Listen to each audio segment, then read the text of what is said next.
Hi పిల్లలు, అందరూ బాగున్నారా? అందరూ స్కూల్స్కి వెళ్తున్నారా పిల్లలు? ఈరోజు నేను మీ ముందుకి ఒక మంచి స్టోరీతో వచ్చేసాను. ఆ స్టోరీ నేమ్ స్ట్రెంగ్త్, బలం. మనకి బైబిల్ గ్రంథంలో కీర్తనల గ్రంథము 62వ అధ్యాయము 11వ వచనంలో వ్రాయబడి ఉన్నది కదా, దేవుడు బలము తనదని ఒక మారు సెలవిస్తే అది 2 మార్లు వినబడినది అని మన కీర్తనకారుడైన దావీదు గారు రాస్తూ వచ్చారు కదా పిల్లలు. ఈ బలం అనేది ఐకమత్యమే మహాబలం అన్న విధంగా అందరూ కలిసి ఉంటేనే బలం అనేది ఎక్కువ అవుతుంది అన్నమాట. అయితే ఇప్పుడు మనం మన స్టోరీలోకి వెళ్ళిపోదామా? మన స్టోరీలో కవిత, బబిత అను 2 అక్క చెల్లెళ్ళు ఉండేవాళ్ళు. వాళ్ళు ఎప్పుడు గొడవ పడుతూ ఉండేవాళ్ళు అనమాట. వాళ్ళిద్దరిని అలా చూసి వాళ్ళ నాన్న రోజు బాధపడుతూ ఉండేవాడు పిల్లలు. ఇది సహజంగా ప్రతి అక్క చెల్లెళ్ళు అన్నదమ్ముల మధ్య జరిగే ముచ్చటే కదా. కానీ వీరిద్దరూ మాత్రం ఒక్కసారి పోట్లాడుకుంటే చాలా రోజులు ఒకరితో ఒకరు మాట్లాడుకోరంట పిల్లలు. అందువల్ల ఇంట్లో సంతోషం, సమాధానం ఏమీ ఉండేవి కావు. ఒకరోజు వాళ్ళ నాన్న కవిత, భవితలను కూర్చోబెట్టి ఒక కథ చెప్పడం ప్రారంభించారు. ఆ కథ ఏంటో మనం కూడా వినేద్దామా? అనగనగా ఒక కుస్తీ యోధుడు ఉండేవాడు. అతడు తన ఇంటి ముందు ఒక ప్రకటన బోర్డు పెట్టుకున్నాడు.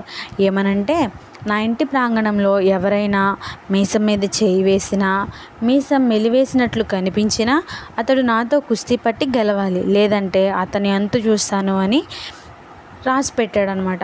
అది చూసిన వారందరూ అబ్బో వీడితో మనకెందుకులే గొడవ అనుకొని ఎవరి దారిన వాళ్ళు వెళ్ళిపోవాలన్నమాట.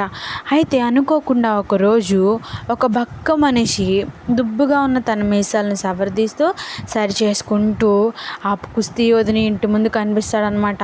ఇంతలా కుస్తీ యోధుడు చూసి ఆ బక్క చిక్కిన వ్యక్తిని చొక్కా పట్టుకుని లాక్కొచ్చి, ఏంట్రా నా ఇంటి ముందు ప్రకటన చూసిన తర్వాత కూడా నీ మీసాలు మెలేస్తావా? నీకెంత ధైర్యం? నాతో కుస్తీకి రా చూసుకుందాం అనగానే ఆ బక్క చిక్కిన వ్యక్తికి భయం వేసేసింది. కానీ ఆ బక్క చిక్కిన వ్యక్తి భయపడకుండా చాలా ధైర్యంతో, నేను కుస్తీకి సిద్ధమే కానీ నాకు కొంచెం సమయం ఇవ్వు. నువ్వు రోజు కేజీలు బాదం పప్పు, జీడిపప్పు, గుడ్లు, పాలు అన్నీ బాగా తిని కండలు పెంచావు. నేనైతే సరైన తిండి లేక ఎండిపోయి ఉన్నాను. ఒక పని చెయ్యి, నాకు కూడా కొద్ది రోజులు నీతో పాటు అన్నీ పెట్టు. అప్పుడు నేను కూడా బలం పుంజుకుంటాను. ఆ తర్వాత కుస్తీ పట్టులు పడదాం.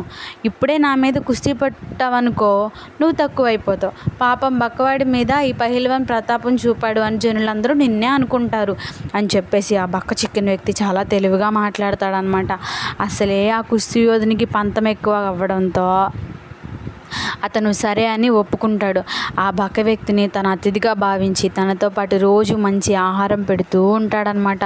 ఎన్నో రోజుల నుంచి ఆహారం లేక బక్క చిక్కిపోయిన వ్యక్తి సంతోషంతో ఆహారం తింటూ ఉంటాడు. అలా రోజులు గడుస్తూ ఉండగా ఆ బక్క వ్యక్తి నవ్వుతూ వస్తాదుతో అంటాడు, కడుపు నిండా తిండి లేక అప్పుడు అలా మాట్లాడాను. నీవెక్కడా నేనెక్కడా? నీ ముందు నేనెంత? నీవెన్ని రోజులు నన్ను మేపినా నేను నీ అంతటి వాడిని కాలేను కదా.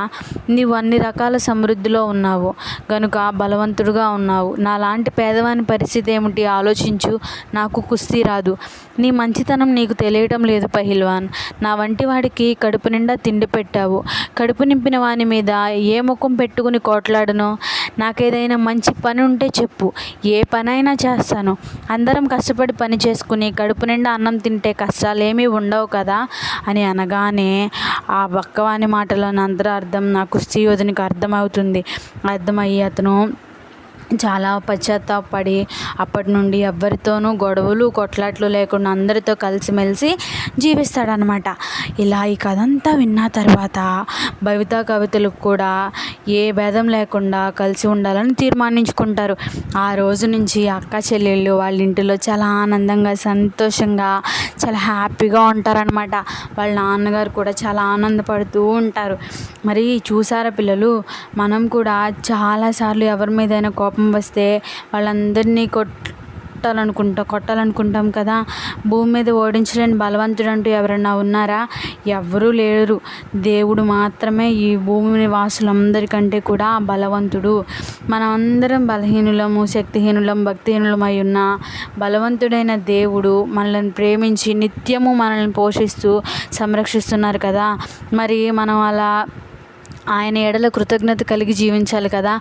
అనవసరమైన భేషజాలకు పోయి సమస్యలు కొని తెచ్చుకోకుండా జీవించడానికి ప్రభువు కృప చూపించాలని మనం ఈ ప్రతిరోజు ఉదయమే లేచిన వెంటనే సాయంత్రం మనం పడుకునే ముందు ప్రార్థన చేసుకుని ఆ దినం జరిగిన ప్రతి విషయం గురించి దేవుని ఎదుట పశ్చాత్తాపడుతూ దేవునికి అప్పగించుకుంటూ మనము మన జీవితాలను సాగిద్దామా పిల్లలు?